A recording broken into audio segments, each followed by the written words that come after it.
Muy bien, jóvenes, ya son las 6:30, ya puse la grabación. Eh, el día, el día viernes comenzamos a platicar sobre otros follajes de corte.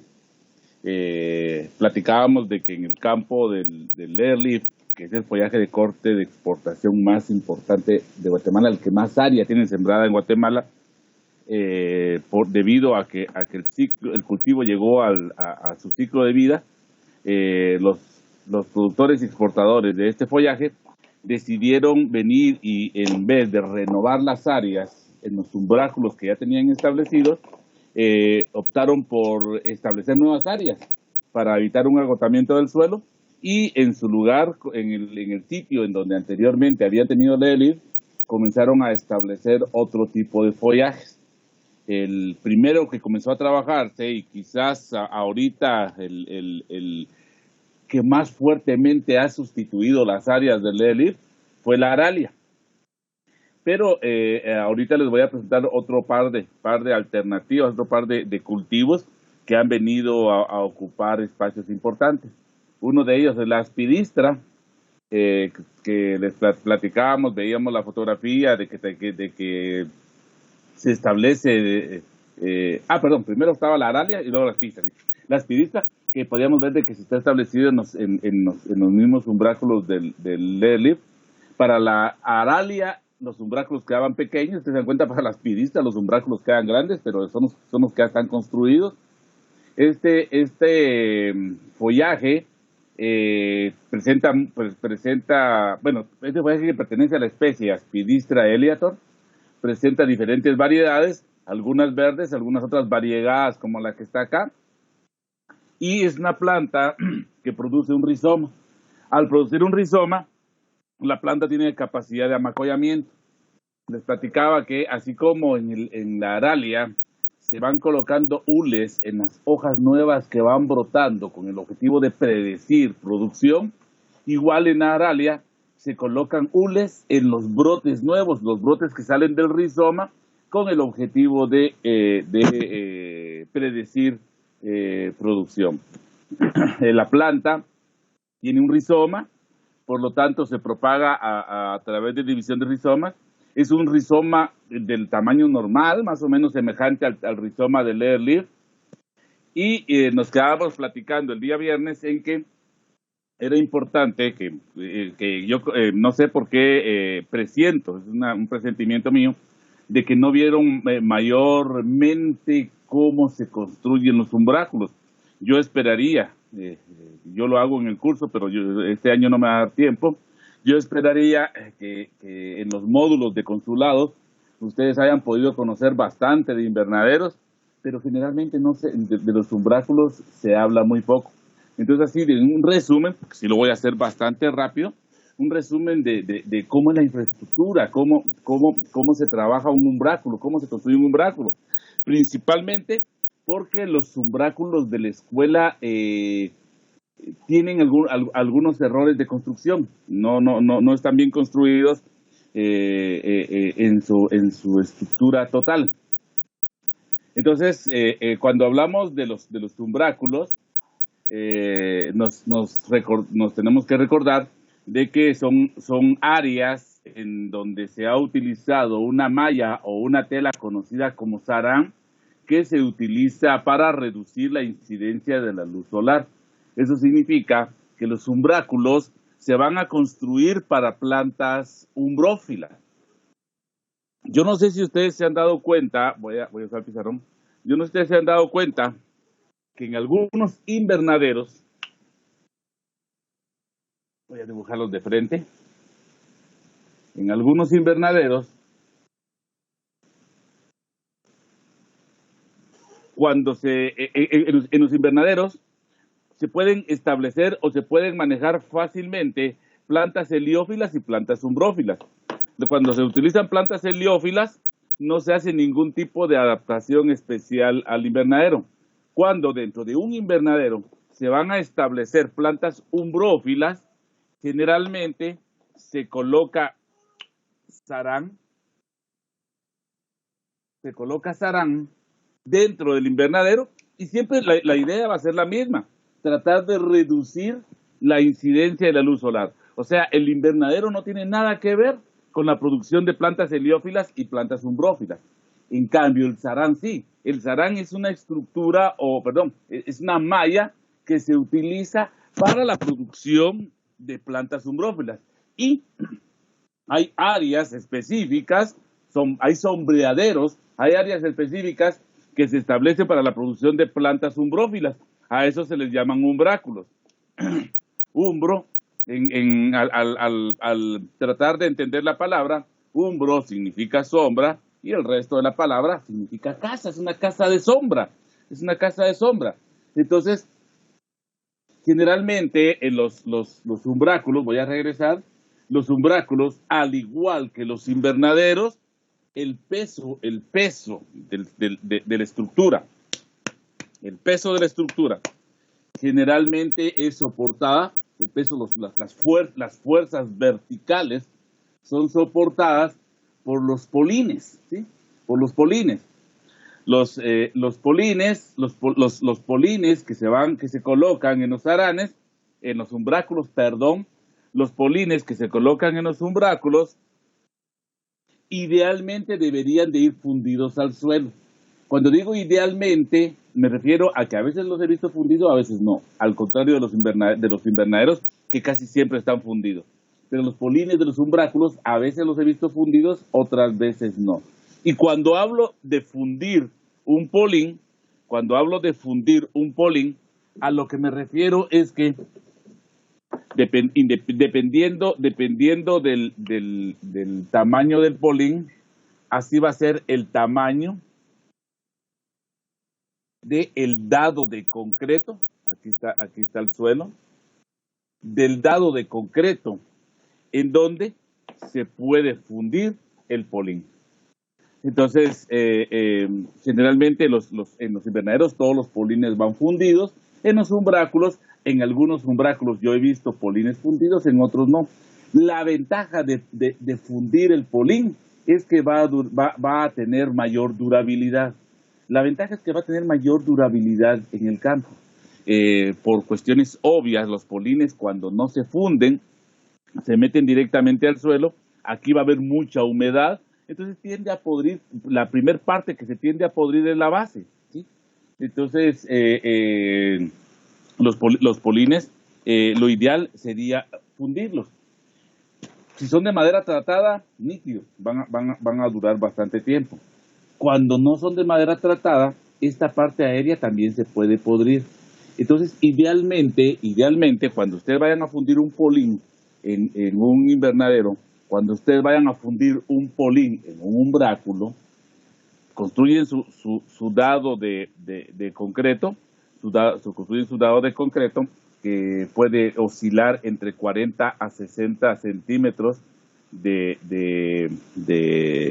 bueno, voy a utilizar, de diámetro, no se me venía la palabra diámetro, de 40 a 60 centímetros de diámetro.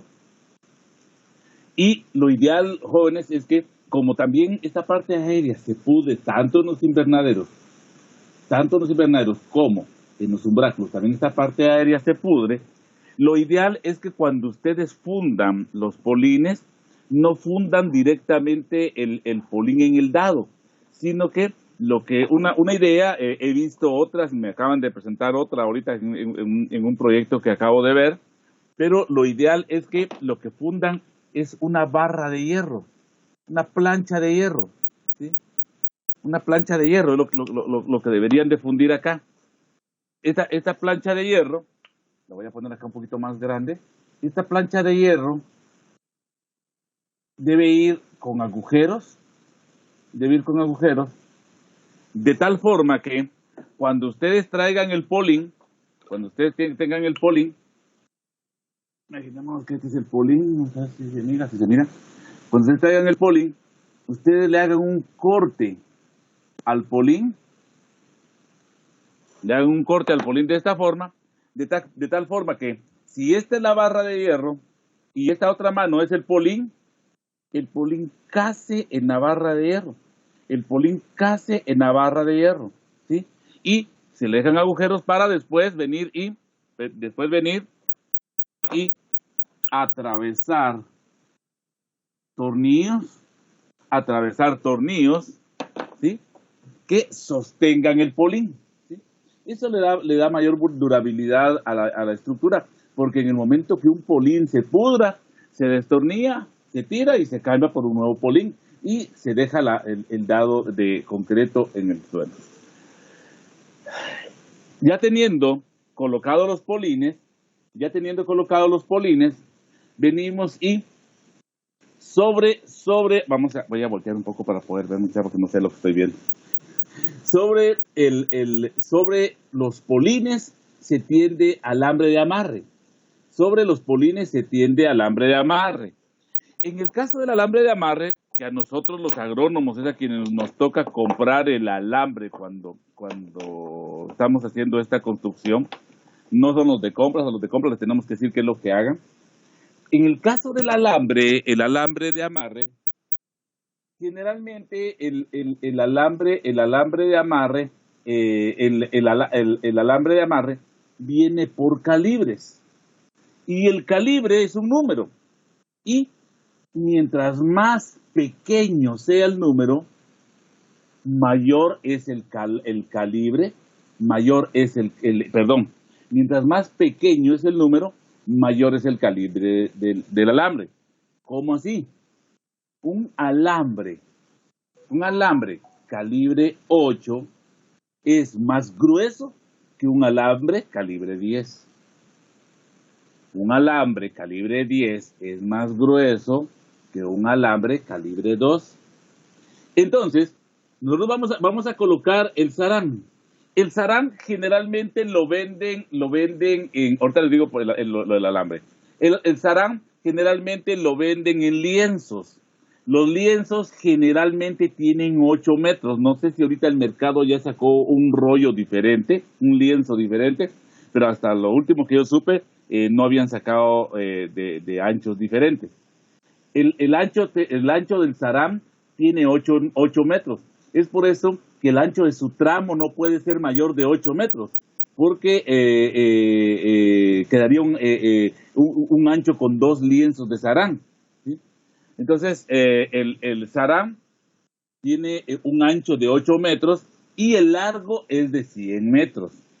Hace unos 10, 15 años, solo a nivel especializado, solo vendían rollos de 100 por 8 metros. Después ya comenzaron a vender rollos de 50 o de 100 metros, siempre manteniendo los 8 metros de ancho. Actualmente, si ustedes quieren poner un poco de sarán en un jardín, ya les venden pedazos de sarán. Obviamente, lo que han hecho algunas empresas es que han ido a comprar los lienzos de sarán y los cortan para venderlos al menudeo, y el precio va a ser mayor si ustedes lo compran al menudeo. Pero cuando ustedes van a construir cuando ustedes van a construir un umbráculo, tienen que comprar los lienzos, y dependiendo del largo de su umbráculo, ustedes pueden optar entre lienzos de 50 metros o lienzos de 100 metros. Siempre el ancho va a ser de 8 metros. Solo quiero adelantar una fotografía para explicar esto del alambre.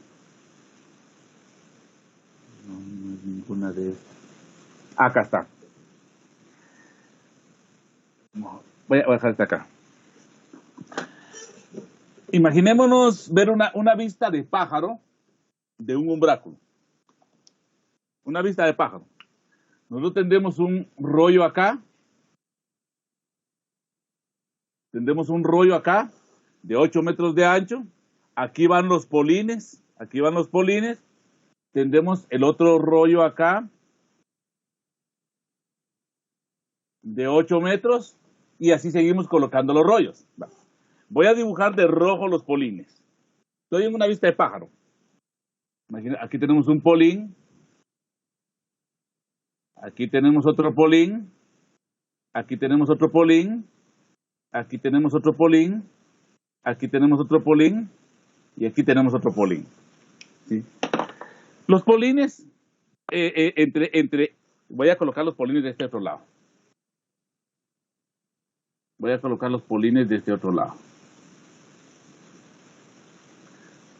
Si ustedes se imaginan esta área, imagínense allá adentro. Imagínense allá adentro.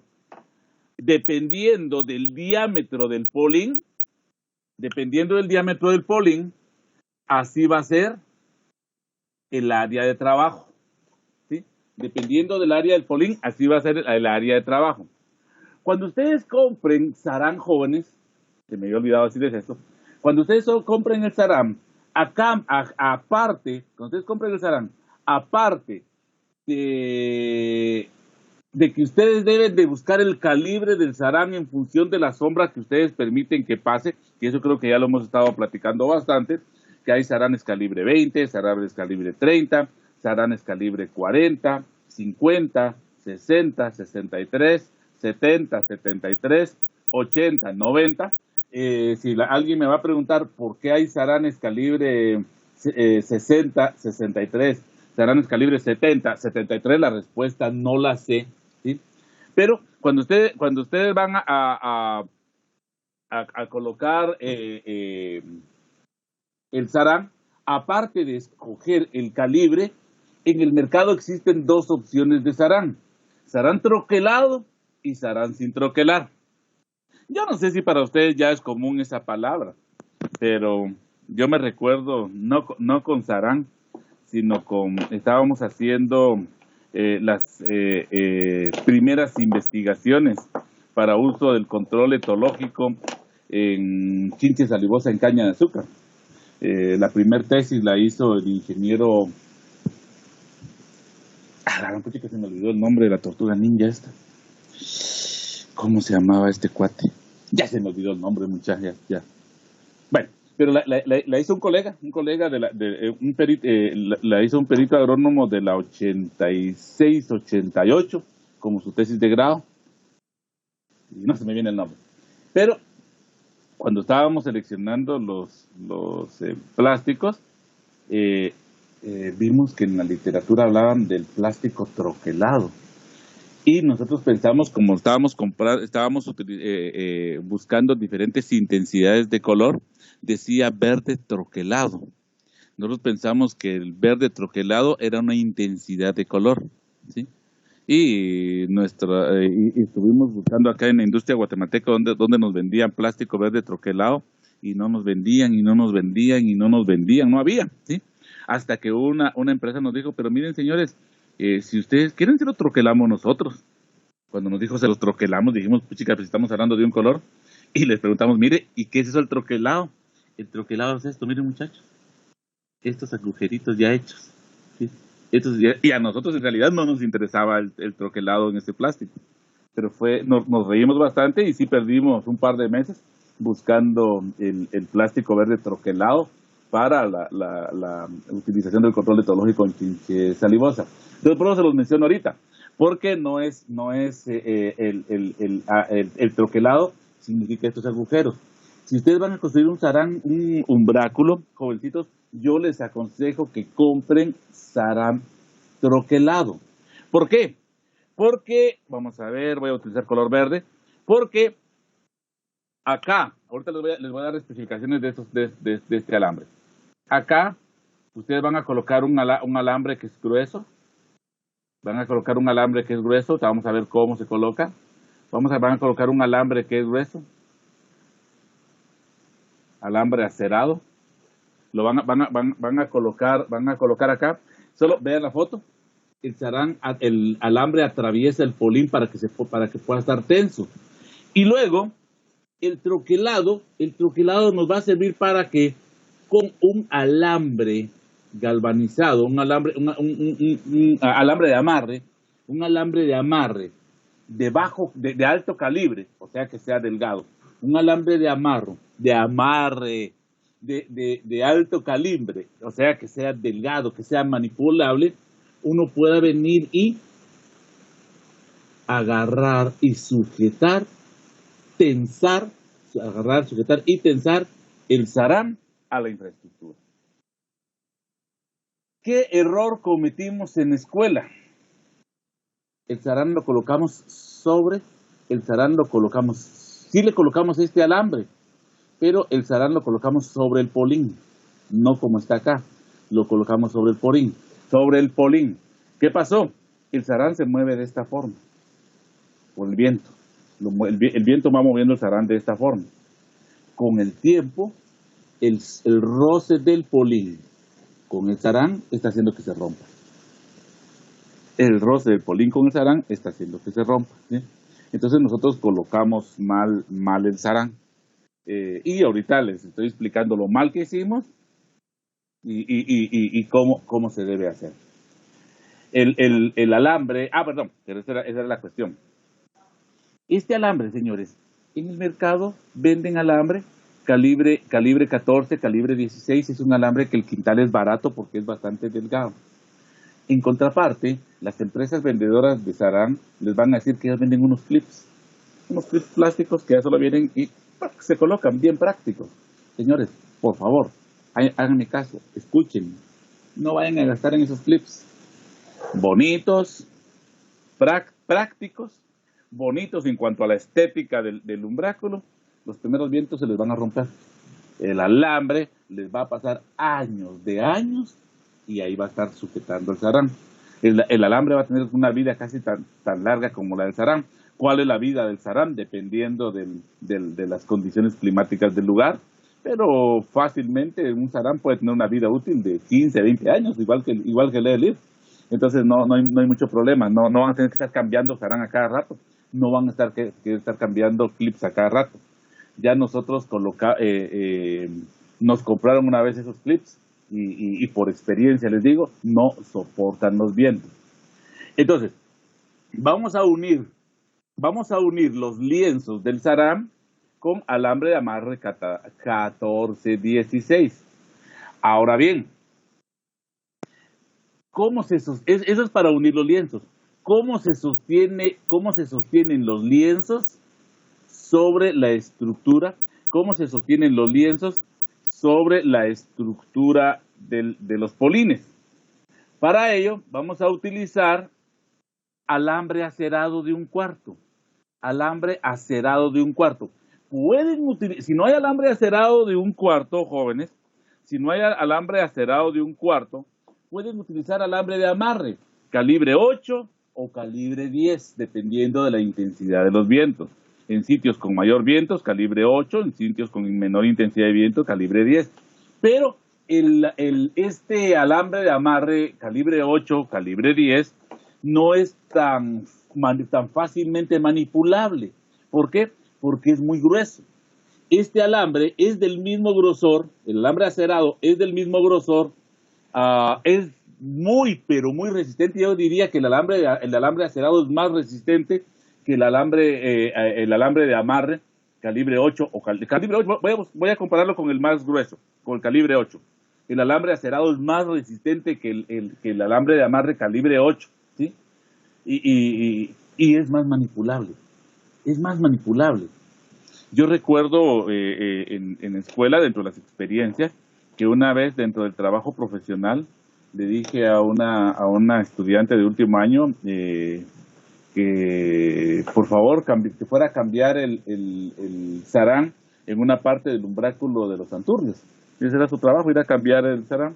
Y que ahí estaba, no teníamos alambre acerado, porque no lo compraron en la escuela, nos compraron alambre de amarre. Ahí estaba el alambre de amarre, calibre 8. ¿Sí? Vaya, dijo.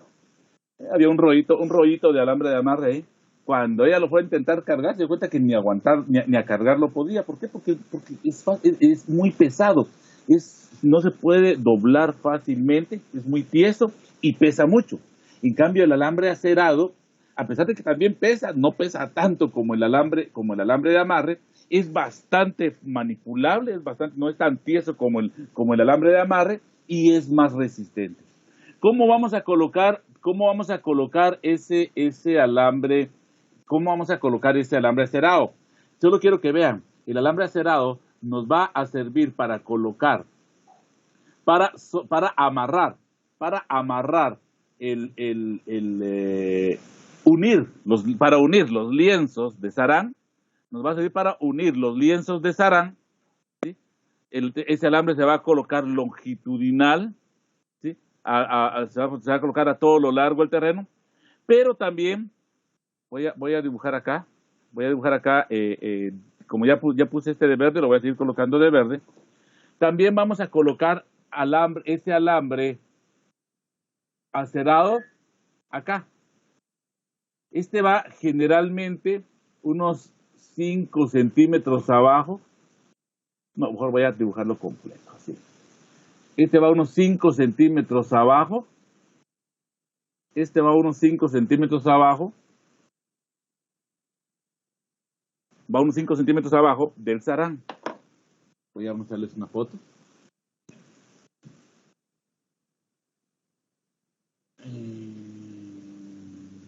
Acá se mira, ¿sí? Acá se mira. Y generalmente se le pone poliducto. Se le pone poliducto. ¿Por qué?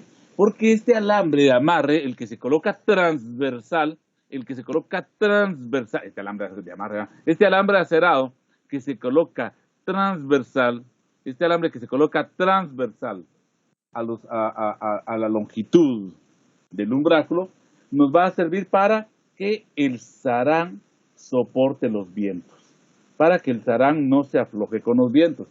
Esa es otra cosa que nosotros no pusimos en la escuela. No pusimos ese alambre acerado o el alambre de amarre de alto calibre de forma transversal. Entonces, con nosotros lo que pasa es de que, principalmente en el cobertor, cuando le caen hojas y por el movimiento del viento, se nos viene el sarán así, se nos pandea todo el sarán. Ahí tienen que estar los estudiantes somatando los techos, llenándose los ojos de polvo para poder colocarlo. Aparte de ello, el alambre acerado, miren, se utiliza para colocar los tensores. Los tensores es un alambre, como los polines los dibujé de rojo, lo voy a dibujar acá al polín. Como hace un rato dibujé el dado de negro, voy a dibujar aquí el dado que sostiene el polín, ha quedado más feo. Entonces imagínense aquí imagínense que para acá está el sarán, voy a dibujar el sarán, lo dibujé de negro también. Imagínense que aquí está el sarán, ¿sí? Aquí está el sarán. Entonces, los tensores, el alambre este acerado, siempre se va a colocar para colocar tensores acá. Los tensores lo que hacen es evitar que los polines se tuerzan debido al peso de la infraestructura. Que el peso de la infraestructura me jale los polines para acá. O sea, lo que hacen los tensores es soportar fuerzas horizontales dentro del umbráculo. Entonces tenemos acá la estructura. Vean acá algo importante. Nosotros venimos y en la escuela lo que hicimos fue para colocar este alambre, le hicimos un bocado al polín. Ellos no, ellos lo que hacen es hacerle un agujero al polín para que el agujero quepa cabal para que el alambre quepa o pase cabal por un agujero y sea más fácil tensarlo. Acá vamos a ver, ahí yo me recuerdo que tengo una foto donde se mira mejor. Miren, acá los dos, esta es la que les había mostrado hace un rato, aquí se mira mejor todo lo que les estoy diciendo. No tengo foto donde se mire mejor. Entonces, y al final, lo ideal es hacer un cerramiento del sarán, del umbráculo. Con el mismo sarán se cubren las 4 paredes laterales y se dejan puertas en donde se pueden establecer protocolos de bioseguridad. Ahora bien, yo no traje fotos de eso. Tal vez después. Ahora bien, lo ideal es que cuando ustedes hagan el diseño del umbráculo, como el sarán lo que reduce es luz solar, el sarán lo que permite es que tengamos sombra dentro del umbráculo y con ello tener condiciones ideales para un cultivo, una planta, un brófila.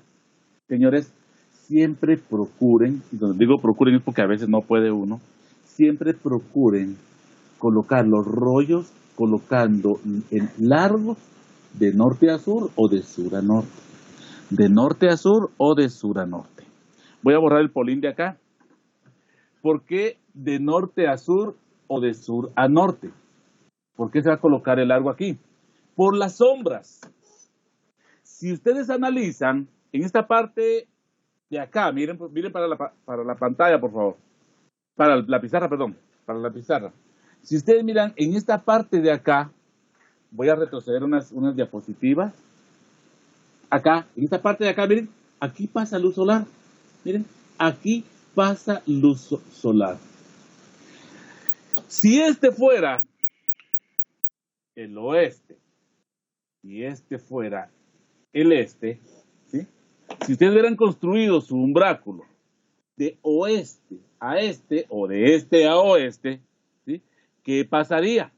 La luz solar, que la voy a representar por esta calculadora, el sol sale acá, no, perdón, sí, el sol sale acá y tiene este desplazamiento.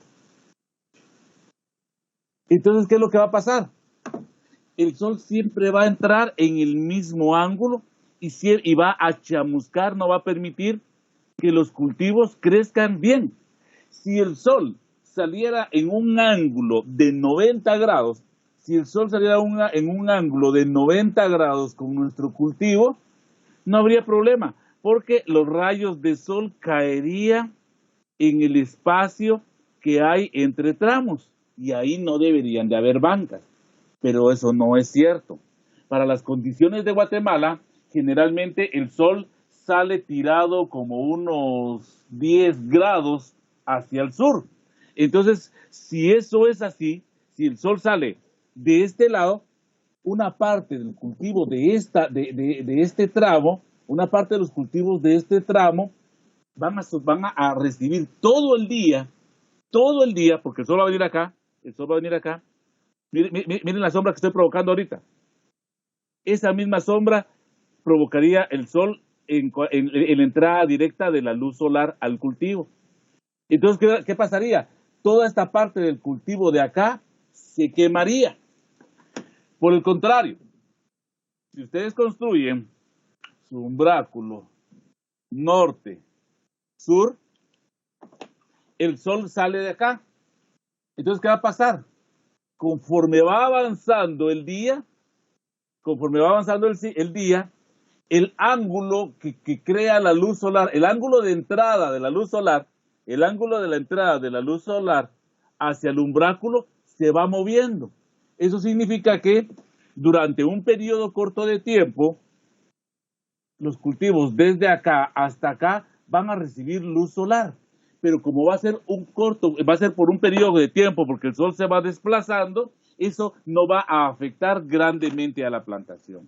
O sea, no es conveniente la entrada de sol, pero no la podemos evitar.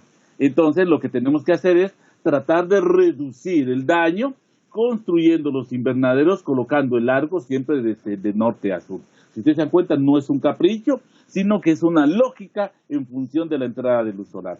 Aquí está, miren. Esta era la foto que andaba buscando. Miren, acá este es un umbráculo nuevo que se está tratando de implementar. Miren, acá está el espacio entre tramos. Acá está el espacio entre tramos, ¿sí? Y miren, a esta hora del día, donde está cayendo la luz solar. Si esto se hubiera construido de este a oeste, durante todo el día, lo contrario de sombra, no sé qué es, esta mancha de luz, o la luz solar con mayor intensidad, la luz solar va a estar entrando con mayor intensidad en esta área durante una buena parte del día. Pero si nosotros los construimos de norte a sur, ¿qué va a pasar? Esta entrada de luz se va a ir desplazando, va a llegar hasta el otro tramo. Entonces va a afectar esta área de cultivo, pero el efecto va a ser durante corto tiempo, por lo tanto no va a provocar un daño significativo. Bueno, esto era solo para que medio sepan un poco de la construcción de umbráculos, que no cometan los errores que hemos cometido en escuela. En escuela no deberíamos de estar cometiendo esos errores. Por ejemplo, si a mí me tocara estar en la construcción de un umbráculo, ahorita eso haría. Pero créanme, muchachos, que a veces es difícil eso, más cuando en la escuela las construcciones las hacen empresas. No les voy a poder dar esta parte de invernaderos, pero cuando uno trabaja invernaderos, y los cubre con un plástico, puede ser un polietileno, puede ser un copolímero EVA, puede ser un material tricapa. Generalmente los plásticos tienen, pero por lo menos si puedo darles esta recomendación, los plásticos tienen un lado, los plásticos de los invernaderos tienen un lado. Disculpen que esté mezclando temas, pero esta parte puede ser interesante. Y si me dan 30 segundos, voy a traer un plástico, permítanme.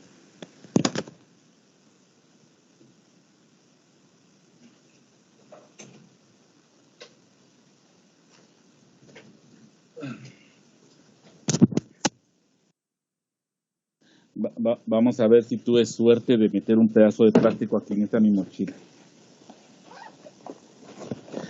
Pero los plásticos tienen un lado. Y generalmente en esas construcciones, no lo tengo.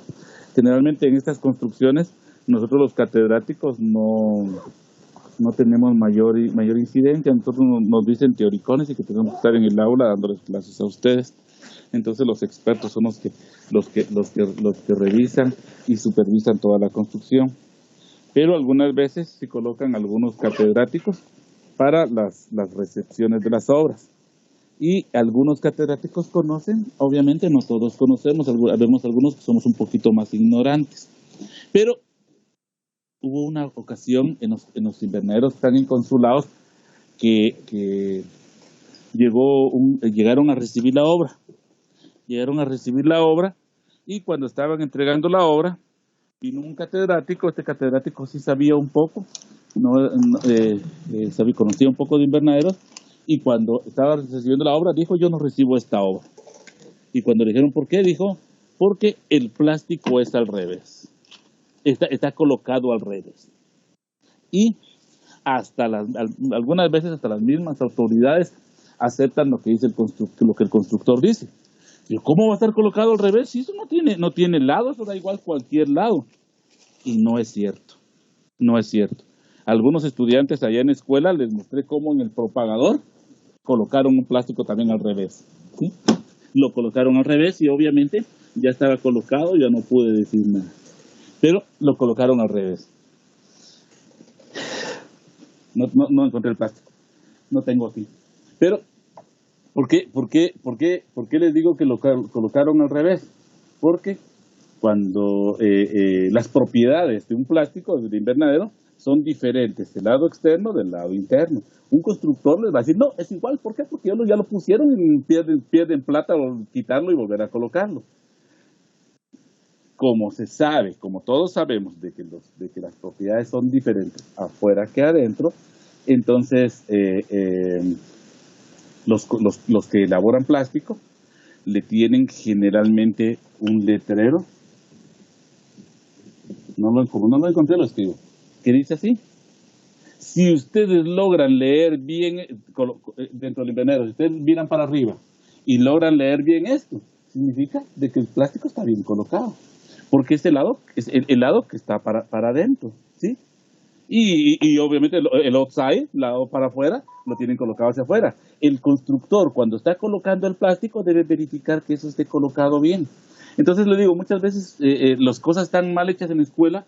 Hay hay algunos que saben, otros que medio sabemos, algunos que no sabemos nada, pero generalmente los que participan en este tipo de cuestiones en la escuela a veces son gente que no sabe menos que nada. Señores, ¿en qué lado quieren estar ustedes? Por eso es que estoy tratando de darles todo esto, de la gente que sepa, hay que saber y el porqué de las cosas para poder tomar las mejores decisiones. Muy bien. El cultivo de la aspidistra es muy nuevo. No tengo mucha información sobre el manejo que darle porque esa es una cosa que también se me olvidó contarles el primer día de clase y siempre lo cuento para que le pongan más atención al curso. No hay textos especializados, guías de cultivo. No hay guías especializadas de cultivo. No existen. Si ustedes quieren buscar una guía especializada de zanahoria, probablemente la encuentren. Si quieren buscar una guía especializada de tomate, probablemente la encuentren. Si quieren buscar una guía especializada de aguacate, probablemente la encuentren. Estoy hablando de las 3 áreas de la horticultura. olericultura existe mucha información, fruticultura existe mucha información, busquen información de flores y follajes y se van a llevar una sorpresa. Lo que ustedes aprendieron de rosa en este curso no está escrito en ningún texto.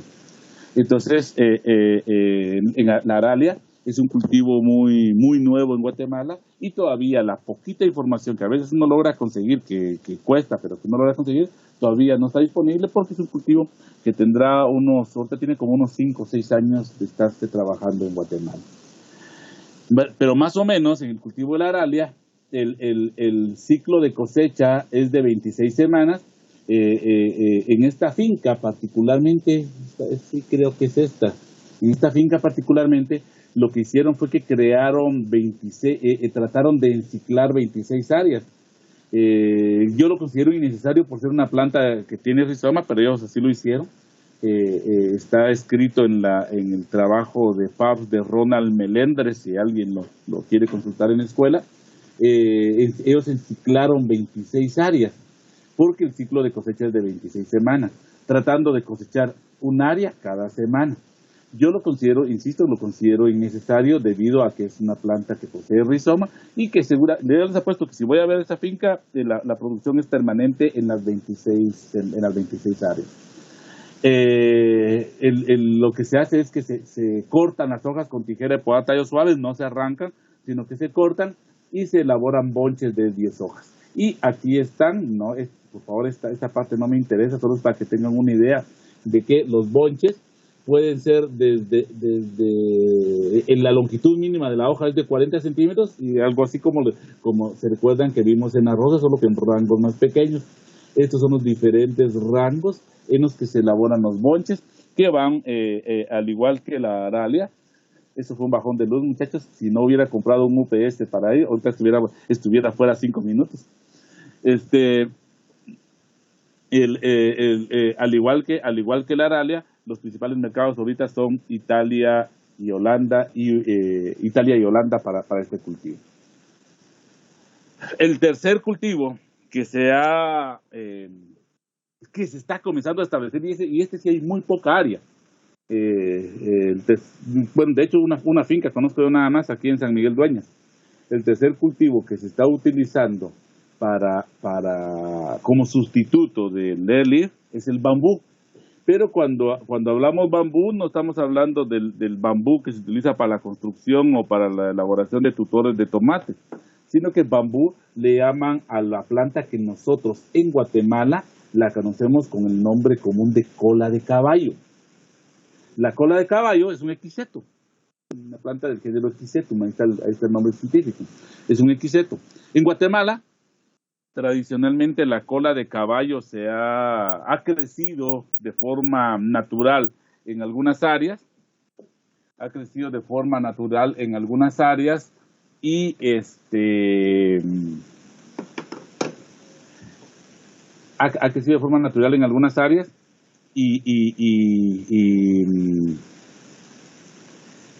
en áreas con bastante humedad. En Guatemala la gente la utiliza por sus propiedades medicinales. Es buena para sanar algunas heridas que no quieren cerrar. Lo han utilizado. Pero se les ocurrió a los ingleses de que se podría ver bonito los tallos, se podrían ver bonitos en floreros. Y esto que está acá son las primeras pruebas que se comenzaron a hacer de bambú en Guatemala. Aquí se están evaluando diferentes variedades de bambú. Si ustedes se dan cuenta, no necesitan umbráculo, o sea que esto es ideal para aquellas áreas de leaf en donde el umbráculo ya estaba muy deteriorado. Es una planta que produce un rizoma. La propagación se hace a través de división de rizomas. Se colocan porciones de rizomas que van de 15 a 20 centímetros y no sé si tengo foto de esto, no, cada porción de rizoma debe de tener de 4 a 5 brotes,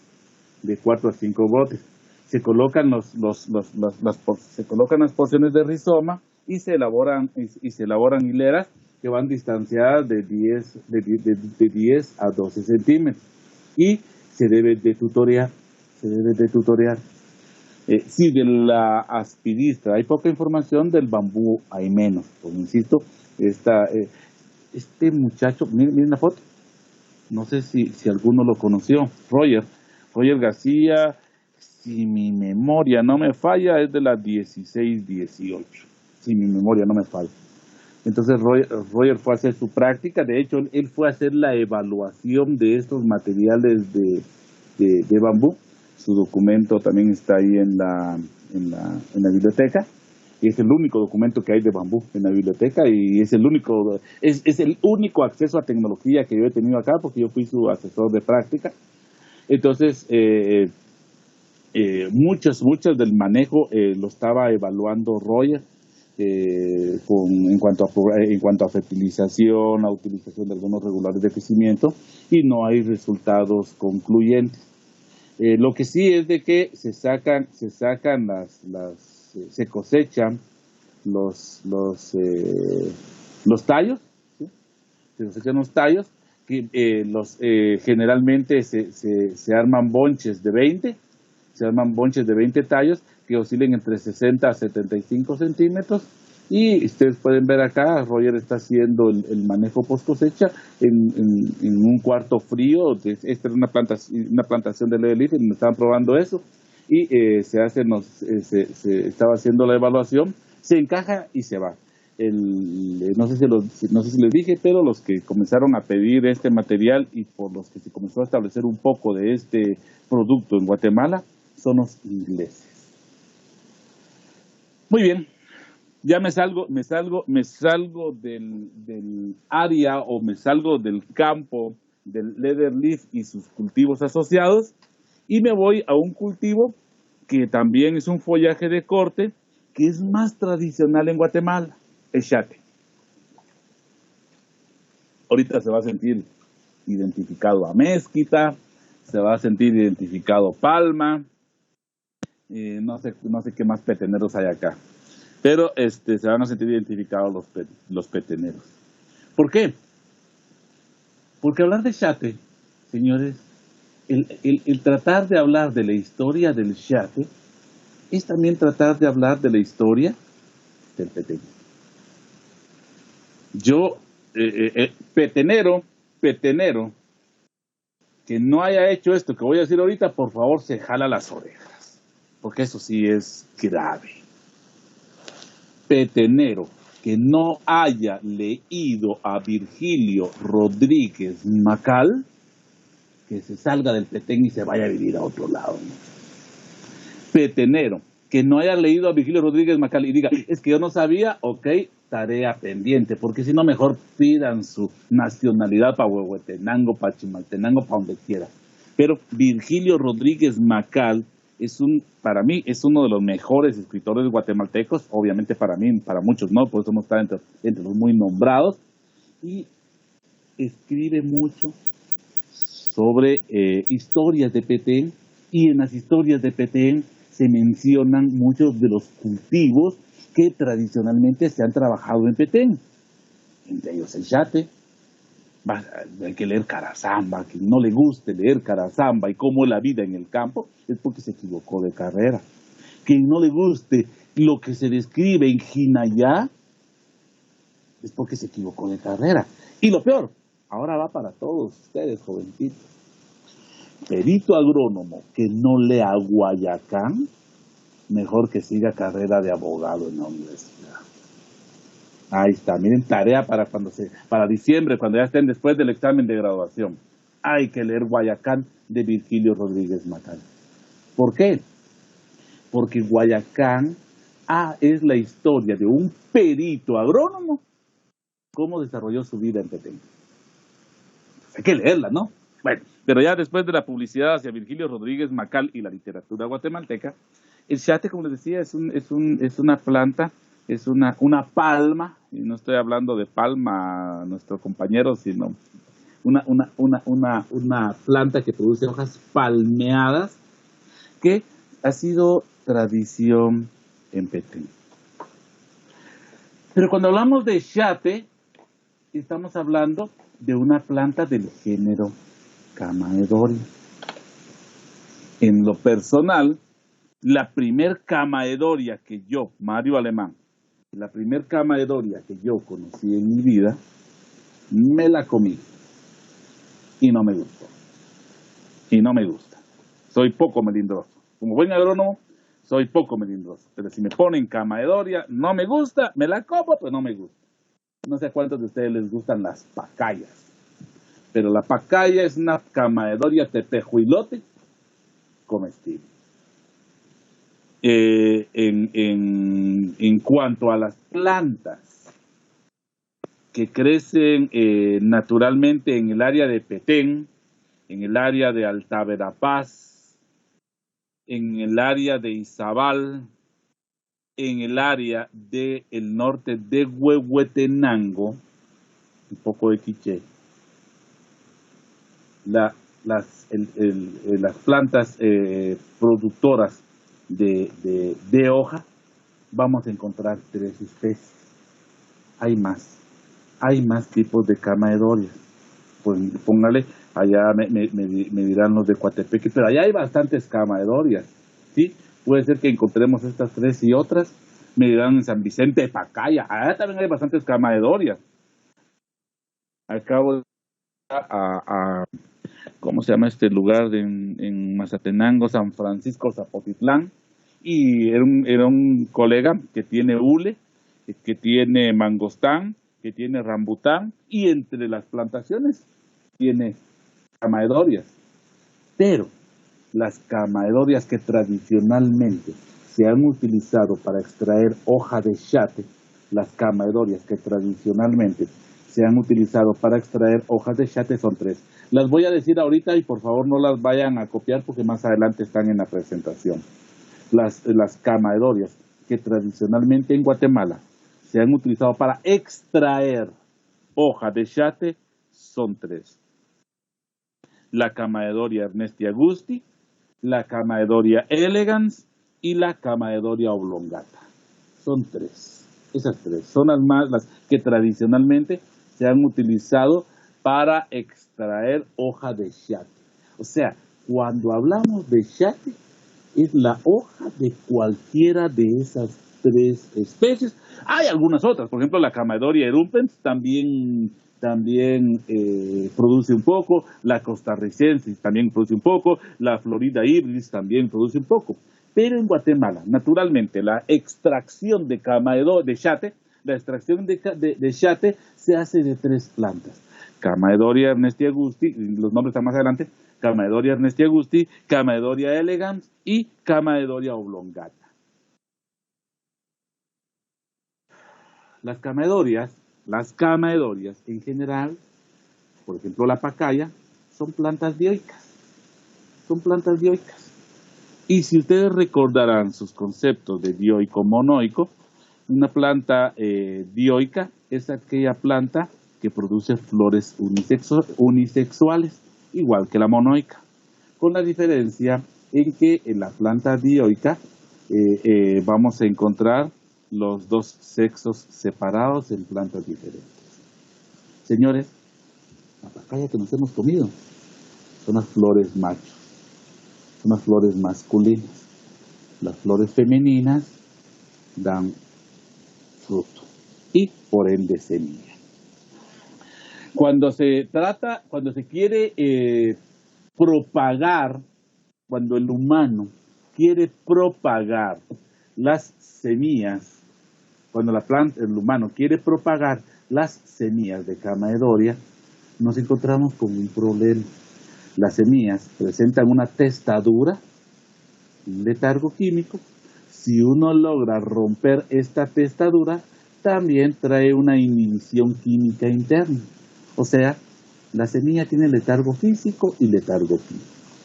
Entonces, si alguien no sabe manejar una semilla de estas, la pone a germinar y espera que sea como una semilla de tomate que a los 3 o 4 días ya está germinando, sorpresa, eso no va a ser así. Va a estar a los 8 días, va a esperar que germine, sorpresa, no es así. A los 15 días va a estar esperando que germine, sorpresa, eso no es así. Al mes va a estar esperando que germine, sorpresa, eso no es así. A los 2 meses va a estar esperando que germine, sorpresa, eso no es así. Más o menos, bajo condiciones normales, debería estar germinando tipo 6 meses. Ese es el problema. ¿Y qué otro problema hay? No hay plantaciones establecidas. Bueno, ahora sí hay, pero tradicionalmente no han habido plantaciones establecidas que produzcan semilla. ¿Eso qué significa? Que para encontrar semilla de shate, y propagar, que nosotros propaguemos la planta, hay que meterse a las áreas, hay que meterse a los bosques, hay que meterse a las áreas boscosas a buscar la semilla, ¿sí? Y eso, el shate ha tenido un problema en Guatemala, que ha sido un cultivo de extracción, ha sido una planta de extracción. ¿Eso qué significa? Que los chateros, o sea, las personas especializadas en cortar el shate, no han establecido plantaciones, sino que se meten a las áreas naturales a extraer la planta, a extraer la hoja, el shate. Cuando los chateros en sus prácticas anteriores, ahorita ya cambió la cosa, los chateros en sus prácticas anteriores tenían libertad para ir a extraer el shate, y que ustedes encuentran bonitas historias en los libros de Virgilio Rodríguez Macal, cuando ellos se metían a extraer el shate, señores, cuando encontraban una cama de doria, voy a usar una palabra y va a sonar un poco pesada, pero es correcta, hacían una depredación de la planta. ¿Eso qué significa? Trataban de sacarle la mayor cantidad de hoja. No importaba si la hoja estaba buena, la hoja estaba mala, y lo hacían sin cuidado. Generalmente tocaban la candelita, que es el nuevo brote que va a estar saliendo, y al tocar la candelita, la planta se muere. Tocaban la candelita, que es el nuevo brote que va saliendo, y al tocar la candelita, la planta se muere. Entonces, ¿qué ha pasado?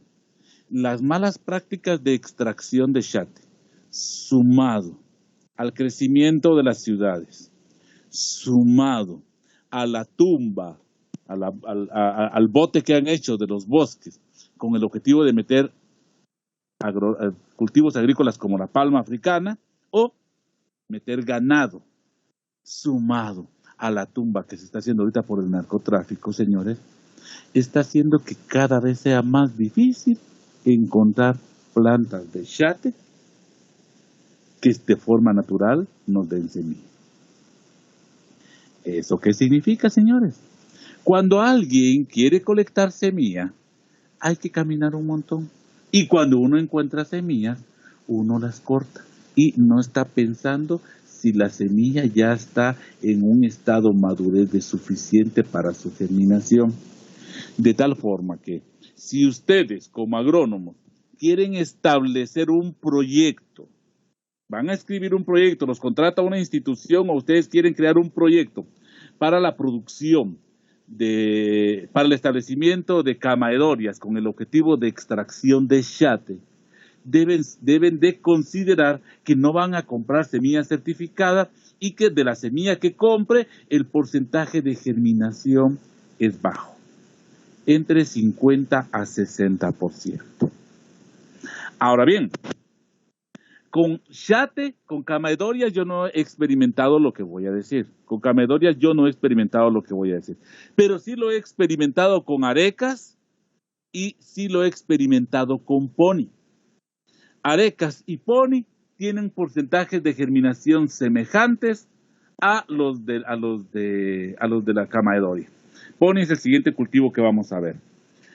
Arecas y pony tienen un porcentaje de germinación semejante. ¿Qué pasó la primera vez que yo probé hacer esto con pony? Como en pony el porcentaje de germinación es del 50 a 60%, yo me recuerdo que estábamos en escuela, esto fue como en el 2003, 2004, 2005, por ahí, no recuerdo exactamente el año, cuando el profesor de física de ese entonces, que no es el profesor Obando, no era esa plaza, no es el profesor Roca, el que tenía la plaza antes del profesor Roca, me dijo, mire, ahí hay una flor de pony. Los ponis comenzaron a dar flor en la escuela. Ahorita no estoy hablando de pony, pero es solo para ejemplificar esto. Y le dije, hágame una campaña, cuídela, que nadie la corte. ¿Por qué? Porque si alguien encuentra inflorescencias de camaedorias, infrutescencias, Si alguien encuentra infrutescencias de cama de Dorias o encuentra infrutescencias de Pony, como la gente compra estas semillas, las cortan sin que llegue a su madurez fisiológica. Entonces yo le dije al profesor Luis, no es Obando, no me recuerdo cuál era el apellido de aquel, solo me recuerdo que ustedes, los estudiantes, le decían de apodo Lagartija, pero no me recuerdo el apellido. Luis, pero le digo al profesor Luis, mire, hágame la campaña, cuídela. Y él me la cuidó. Y yo la estaba yendo a supervisar para ver cuando ya estaban de buen punto. Cuando yo calculé que la flor ya estaba de buen punto antes de que las semillas se liberaran, le pedí a uno de los trabajadores del área, a Beto, que fuera a cortar la semilla. Hicimos el semillero. Mi sorpresa fue que mi sorpresa y un poco incómoda porque yo no estaba preparado, es que me germinó más del 90% de la semilla. ¿Cuál fue mi conclusión ahí? Y que lo mismo, ¿y qué me pasó con Areca? Y eso acaba de ser. Yo he trabajado tradicionalmente la Areca, la pongo a trabajar. De repente llegó el subdirector que estaba anteriormente, que se llama Oscar Castillo, y le dijo al encargado del área, mire, ya no hay palmeras. A mí prácticamente me tenían fuera de la toma de decisiones del área. Y dijo, mire, ya no hay palmeras, por favor, hay que propagar. Y muy bien, dijo el encargado, fueron a extraer semilla y al tiempo me enteré de que se habían ido a comprar palmeras a Siquinalá, que por cierto en ese viaje estrellaron el pick-up de la escuela. Fueron a comprar palmeras a Siquinalá porque el encargado del área dijo que que la semilla no servía, que no germinaba. 0% de germinación. Agarré con un grupo de estudiantes del módulo. Estoy tratando de recordar quién era el estudiante para saber qué promoción era. No recuerdo. Pero, fue esta patoja de apellido Marroquín, Paula Marroquín. No sé si ustedes todavía la conocieron. Paula Marroquín. A ella le pedí que fueran a cortar semilla con un trabajador. Yo les dije cómo la tenían que cortar. La pusimos a germinar y nos germinó un montón de plantas. Un montón. Eso tuvo que haber sido en 2017. En 2018 estábamos trasplantando las palmeritas, ya tuvimos suficientes palmeritas. 2018 mandé a otro estudiante, ahí sí lo mandé a sacar bastante semilla, ¿sí? Y la teníamos que trasplantar a principios de 2019, pero el problema está que primero vino la pandemia, se quedó la palmera y ahorita la estaban trasplantando, yo no sé si va a servir porque la planta ya estaba demasiado crecida en el propagador. Se pasó todo el 2020 y nunca la trasplantaron, a pesar de que yo hice una solicitud formal para que no se perdieran esas plantas. Pero bueno, la cuestión está, si nosotros lográramos tener una palmera, un chate, una camaedoria, nos comienza a producir semilla y nosotros le permitimos a que la semilla madure fisiológicamente en la planta, yo les aseguro, a pesar de que no lo he probado en esta planta, yo les aseguro que la semilla va a germinar perfectamente bien.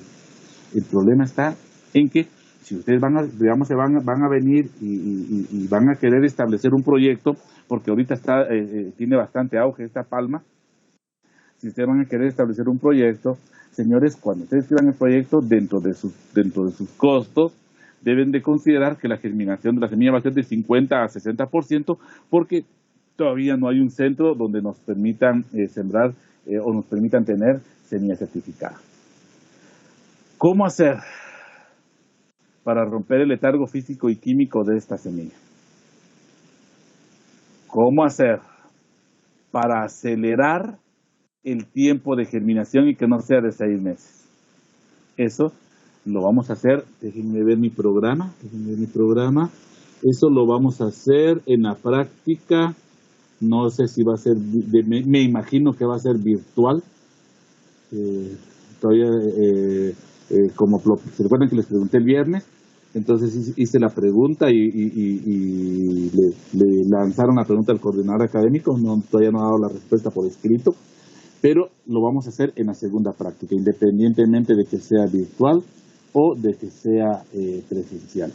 Lo vamos a hacer. Entonces vamos a aprender cómo romper este letargo físico, cómo romper este letargo químico y cómo acelerar el tiempo de germinación de esta semilla. Entonces no voy a entrarle a nada de eso ahorita. Como les decía, miren acá en verde, uno de los problemas que ha existido en la producción de chate ha sido la depredación que ha habido de la planta. Aquí me quedan 25 minutos de periodo, probablemente me los lleve todos en este cultivo, no es mi intención. Mi intención era mi intención, según yo, hoy iba a terminar pony, pero creo que sí vale la pena que me detenga un poco en esta planta. Cuando las áreas naturales de proliferación de las plantas de Camaedoria comenzaron a reducirse, llegó la preocupación de los chateros, porque cada vez los chateros tenían que caminar más para encontrar palmas de Camaedoria, y también comenzó a preocuparse los conservacionistas en la depredación que estaba habiendo de la planta. Actualmente la planta está protegida por CONAF, se ha ido recuperando, todavía está en el listado de las plantas en peligro de extinción, pero ya en un nivel bajo, o sea, no es que esté totalmente prohibida la extracción de las palmas, sino que el CONAF ha creado planes de manejo en los que, y de hecho de eso les voy a subir algunos videos hoy después de clases. Creo que el video de LeerLeaf no se lo subí, pero entonces les voy a subir el video de LeerLeaf, la presentación de LeerLeaf. Espero terminar esta presentación hoy, les subo esta presentación y les voy a subir, no sé si 2 o 3 videos cortos de chate para que ustedes conozcan un poco más de la palma. Pero comenzaron a crear planes de manejo y comenzaron a limitar un poco la extracción de la palma. Ahora les voy explicando un poco más de eso. Como les dije, existen tres especies de Camaedorias, que son donde más frecuentemente se extrae el chate en Guatemala. Uno es el chate hembra. Chate hembra es la palma la palma chate que proviene de la planta Camaedoria elegans. ¿Por qué le llaman hembra? No sé. Me imagino que es porque la planta es un poco más pequeña en general. Los foliolos, si ustedes se dan cuenta, los foliolos son bastante delgados. Por ejemplo, miren acá, los foliolos acá, en la Camaedoria ernesti agusti, mírenla. En cambio, miren la Camaedoria elegans, miren, los foliolos son más delgados. Miren la terminación de la hoja, no presenta esta cola de pez. No presenta la cola de pez, que si ustedes la pueden ver en la ernesti agusti. Entonces es más delgada, los tallos en general son más delgados, el porte de la planta es más pequeño. Generalmente son plantas que no pasan de los 2 metros de altura, pero tienen una ventaja, son las plantas que se adaptan a mayores altitudes, ¿sí? Son las plantas que se adaptan a mayores altitudes. Por ejemplo, en la escuela, si quisiéramos tener chate, ni Camaedoria ernesti agusti, ni Camaedoria oblongata se adaptarían. En cambio, la Camaedoria elegans sí se puede adaptar. Es la planta que se adapta a mayores altitudes. O sea, la Camaedoria elegans se adapta desde alturas que van desde los 300 a los 1400 metros sobre el nivel de mar. 300 a 1400 metros de nivel de mar. Como parámetro de calidad, las hojas de Camaedoria elegans deben de tener una longitud de 10 a 14 pulgadas para que sean aceptadas en el mercado de en el mercado para la comercialización. Déjenme ver. Ok, veamos la otra. La Camaedoria ernesti agusti. Miren la flecha, se le conoce con el nombre de cola de pez, porque el ápice de la hoja presenta esta como cola de pez, ¿sí? Entonces se le conoce con el nombre de cola de pez. Miren acá tenemos un vivero de Camaedoria ernesti agusti. La Camaedoria ernesti agusti es una planta un poquito más vigorosa, un poquito más grande que el chate hembra, que la Camaedoria elegans, el chate cola de pez o Camaedoria ernesti agusti, puede alcanzar alturas un poquito mayores. Es una planta que presenta tallos un poquito más gruesos. Se adapta, su nivel de adaptación es menos, presenta un menor rango. Se adapta desde alturas, puede adaptarse a alturas hasta los 1000 metros sobre el nivel del mar. 1000 metros sobre el nivel del mar. Y las hojas, miren, en chate hembra es de 10 a 14 pulgadas, en cola de pez es de 13 a 18 pulgadas. ¿Se dan cuenta? La longitud de la hoja es un poquito mayor. Miren, el ancho de los foliolos es mayor también. La tercera es la Camaedoria oblongata, es el chate macho, o también le llaman jade, ¿sí? Chate macho o jade, es la Camaedoria más robusta que existe, la Camaedoria más robusta que existe. Acá en jade, en chate macho, se pueden encontrar plantas de hasta 3 metros de altura, sus foliolos son un poco intermedios con relación a Camaedoria ernesti augusti o con Camaedoria elegans, ¿sí? La longitud, el ancho de sus foliolos es un poco intermedio.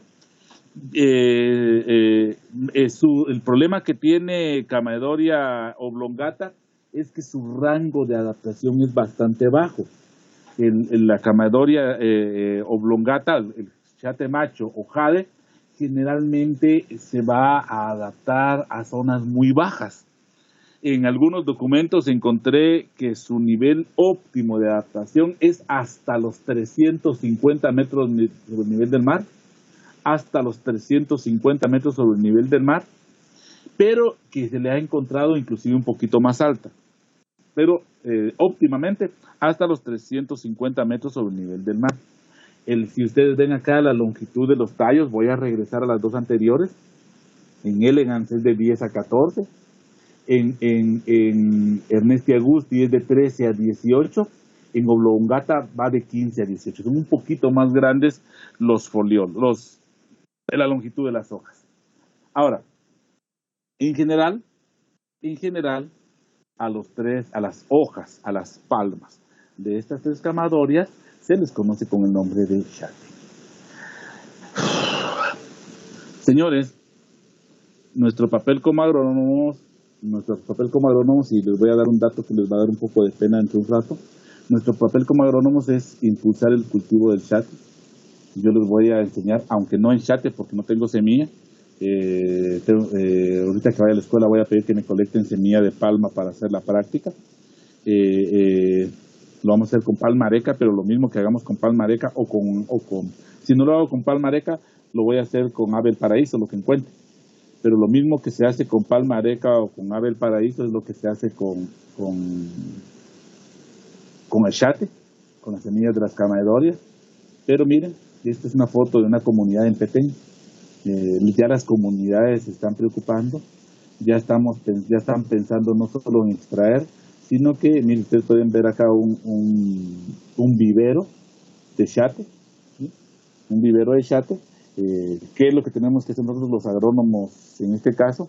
Ayudarles, llevarles un poco de tecnología para que el proceso sea más eficiente. Ellos tienen problemas en cuanto a la germinación de la semilla. Nosotros esos problemas nosotros los podemos solucionar.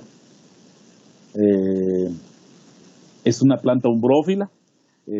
Vamos a ver si es esta. Sí, acá ustedes pueden ver que las plantas están establecidas bajo condiciones de sarán. Se utiliza sarán de calibre 60 a 80. ¿Sí? El trasplante se hace cuando la planta ya ha formado su tercera hoja. ¿Sí? El trasplante se hace cuando la planta ya ha formado su tercera hoja. Se trasplanta a campo definitivo. Los distanciamientos son relativos. Estuve buscando información sobre los distanciamientos y no hay una uniformidad, pero más o menos los distanciamientos oscilan entre 1 hasta 3 metros de distancia entre plantas. Acá pueden ver ustedes un esquema de cómo pueden plantearse algunos distanciamientos. Acá, miren, este es para una Camaedoria elegans, que es una planta más pequeña, pero, es que eso me olvidó decirles esto. Los distanciamientos son variables porque sí tiene que circular aire entre las palmas, porque si no tenemos problemas con hongos. Es una planta que es muy sensible a hongos como el Cylindrocadium, como el Coletotricum. Entonces esta es una tesis que hizo un estudiante en una su investigación y me gustó el distanciamiento. Como les dije, en la literatura, por ejemplo, hay un documento de la AGEXPORT de fomento de las camaedorias. Ellos recomiendan distanciamientos de 1 a 3 metros entre plantas, pero miren este distanciamiento innovador que hizo este estudiante, que dice él que le funcionó bien. Lastimosamente yo no lo puedo decir. Él vino y colocó entre hileras 60 centímetros. Entre hileras colocó 60 centímetros y luego agarró entre una planta y la siguiente planta, le dejó 40 centímetros y luego 10 centímetros entre una y otra. O sea que colocó una doble planta distanciada de 10 centímetros. La idea de este jovencito, la idea de esta tesis es que si tiene una planta acá, si tiene otra planta acá, estas plantas van a estar bastante juntas porque solo están separadas 10 centímetros. Para mí es un poco corto, pero le digo, él dice que le funcionó bien. Yo se los cuento porque dice que le funcionó bien. Las plantas se van a entremezclar, pero el manejo se puede hacer fácilmente. El manejo se puede hacer fácilmente desde acá o desde acá, que es donde este maneja esta planta y este maneja esta planta. Entonces, me pareció innovador, me parece un poco pequeño el distanciamiento, pero me pareció innovador este sistema. Es una tesis, una de las últimas tesis que yo vi, entonces valdría la pena investigar. Yo solo les cuento lo que vi. En cuanto al manejo, al principio, durante los primeros años, es importante estarle controlando malezas, estar haciendo plateos. Creo que esto ya se los había dicho, estar haciendo plateos. Me he encontrado con muchos estudiantes de la ENCA de último año que creen que hacer un plateo es quitar la malecita alrededor, al pie de la planta. Eso no es un plateo, eso es un desmalezado. Un plateo implica eliminar maleza en el pie de la planta. Vamos a ver, al pie de la planta, en toda la zona de goteo. Eliminar maleza. Después de eliminar maleza, se hace un picado superficial. La idea de hacer el picado superficial es principalmente estimular la oxigenación de raíces. Es vital, es importantísimo en muchos cultivos el venir y estimular la oxigenación de raíces. Y otro objetivo puede ser mejorar la filtración en esa área. Después de que se ha hecho el picado superficial, lo voy a poner con otro color y con un asterisco, pueden aplicar un fertilizante químico. Un fertilizante químico. Yo a veces acostumbro a aplicar triple 15 ahí. Pueden aplicar un fertilizante químico. Luego de que se ha hecho el picado, se hace el abonado, que es la colocación de materia orgánica, ¿sí? Y después de que se hace el abonado, si ustedes quieren, lo voy a también colocar acá con otro color, le colocan un mulch, que puede ser la misma maleza que ustedes cortaron. Le colocan un mulch para evitar transpiración, para evitar evaporación, perdón. Le colocan un mulch. Entonces, eso es el hacer el plateo.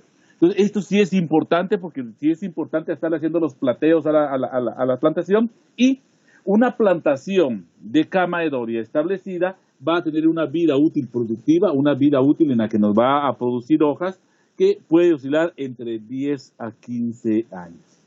Ahorita vamos a hablar un poco de la hoja. Acá pueden ver ustedes una plantación en campo, ¿sí? Si ustedes se dan cuenta, esta plantación es de Ernesti Agusti. Miren, acá donde estoy señalando, es de Ernesti Agusti. Es una planta de porte intermedia entre las tres que vimos. Está bajo condiciones de umbráculo, es en Petén. Amézquita, si no estoy equivocado, es en Poctum, pero no estoy seguro, no recuerdo ahorita. Pero es una plantación de camaedoria, más o menos, desde el momento que se trasplanta valga la redundancia, desde el momento que se planta que no, se planta la planta, se trasplanta la planta, siempre es redundante, mucha. Desde el momento en que se trasplanta la cama de doria, ahí está, desde el momento en que se trasplanta la cama de doria hasta el inicio de la cosecha, más o menos se va a llevar 3 años, ¿sí?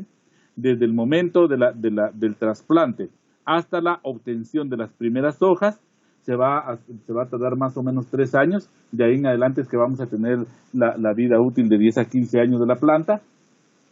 Si ustedes ven, los distanciamientos acá pueden ser como los que el jovencito de la tesis nos planteó, y no como los distanciamientos que recomienda la AGEXPORT. No soy experto, no lo he hecho, entonces no les puedo decir que es lo mejor.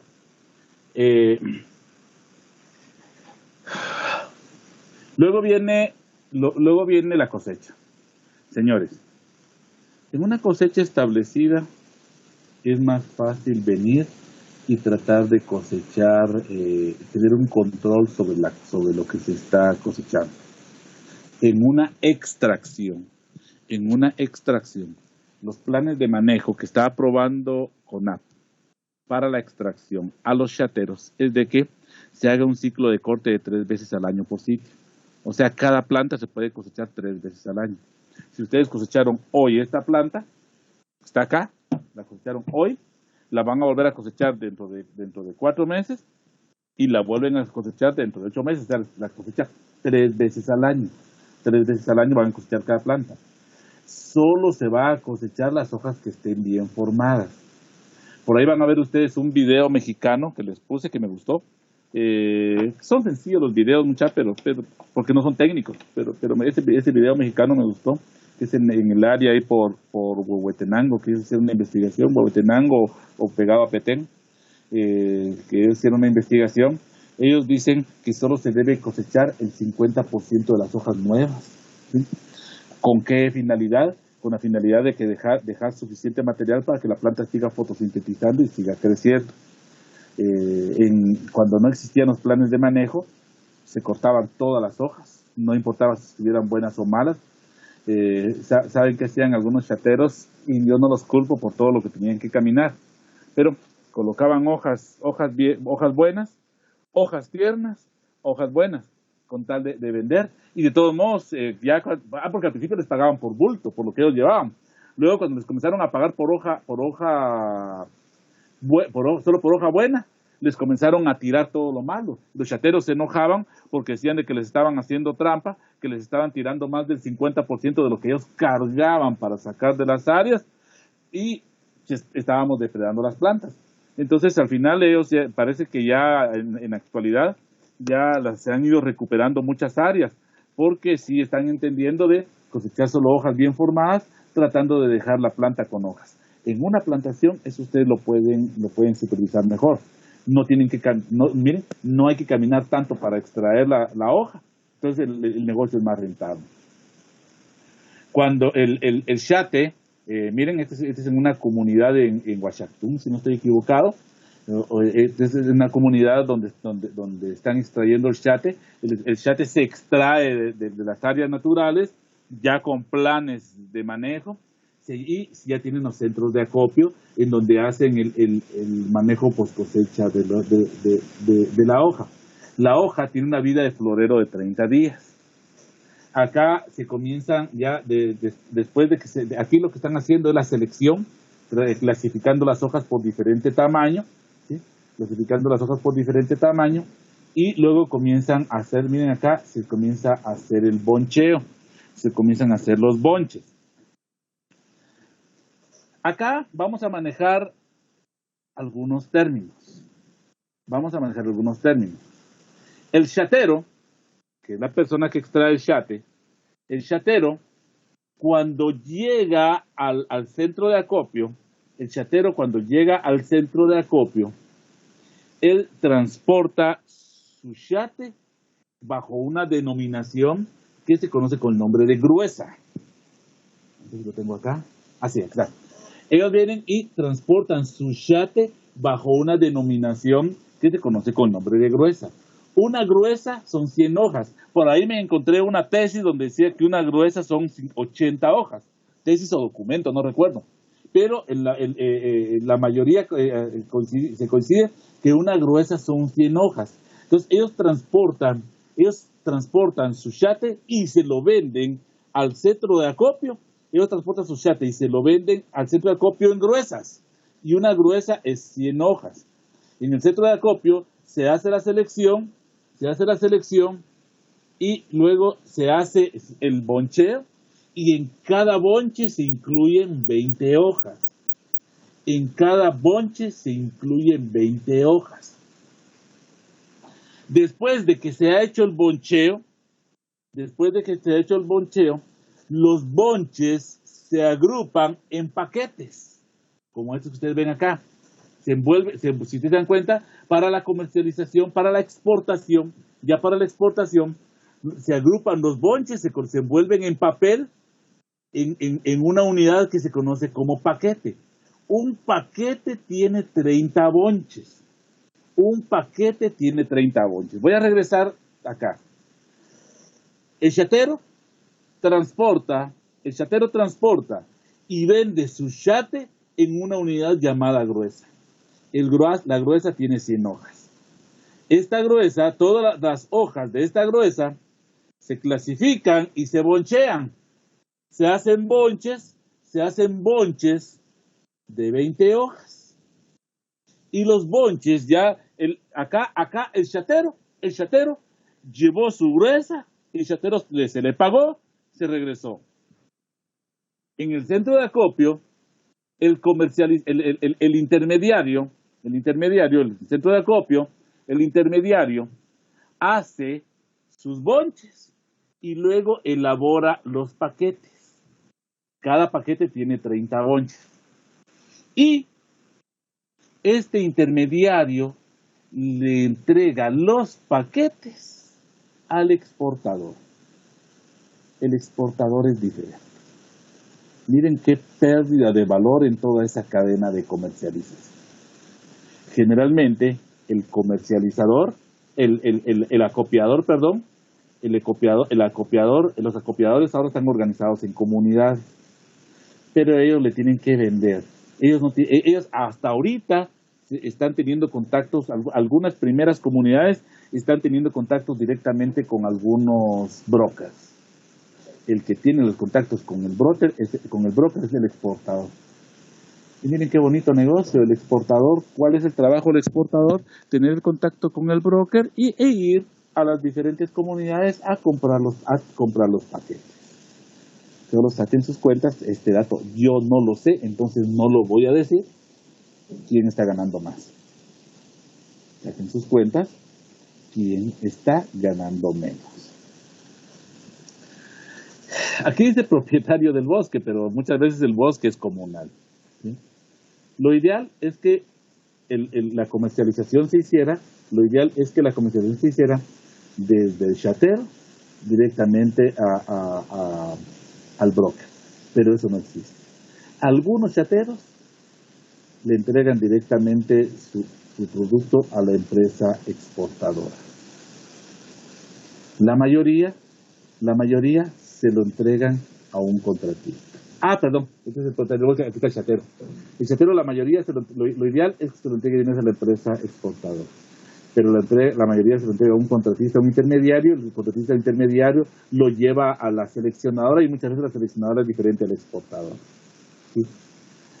Si ustedes van a trabajar en ese cultivo, señores, traten ustedes de estar en el último eslabón de la cadena, para que sean ustedes los que hagan el contacto con los brokers. Yo creo que aquí en la escuela ya les hemos dado los suficientes elementos para que ustedes tengan capacidad de contactar con el broker. Llevaron su curso de mercadeo y comercialización donde les tuvieron que haber dado muchos de estos elementos, y yo les he dado algunos elementos acá también.